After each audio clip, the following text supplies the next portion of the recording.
12 বছরে আমরা 12টা কেসও দেখিনি, অর্থাৎ একদম শূন্য। কোনো ধরনের এই ধরনের কোনো মন্ত্রণালয় থেকে 6 মাসের জেল অথবা 3 লক্ষ টাকা জরিমানা হয়েছে এই ধরনের কোনো প্রমাণ বা এই ধরনের কোনো তথ্য সরকারের কাছে আমরা পাইনি এবং আমাদের কাছে নাই। কেউ এখন পর্যন্ত শাস্তি পায় নাই। তো আপনি নতুন করে আরও শাস্তি বাড়াবেন, এই ধরনের কি পরিস্থিতির সৃষ্টি হয়েছে যে আপনি শাস্তি বাড়াবেন? সর্বোপরি আমরা মনে করি যে বাংলাদেশের জনগণ, এই যদি অধ্যাদেশটি জারি করা হয়, বাংলাদেশের জনগণ ক্ষতিগ্রস্ত হবে।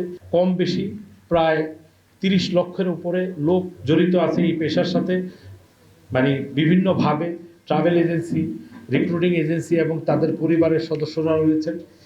যদি এই ট্রাভেল এজেন্সি, রিক্রুটিং এজেন্সি আর্থিকভাবে ক্ষতিগ্রস্ত হয়, ব্যবসা বাণিজ্য বন্ধ হয়, এর সাথে অসংখ্য লোক, অসংখ্য পরিবার এর সাথে। সুতরাং দেশের সার্বিক বিবেচনায় নিয়ে আমি মনে করি যে একটি অনির্বাচিত সরকার অগণতান্ত্রিক পদ্ধতিতে একতরফা কোনোভাবেই এই জাতীয় আইন করতে পারেন না, কোনো অধ্যাদেশ করতে পারেন না।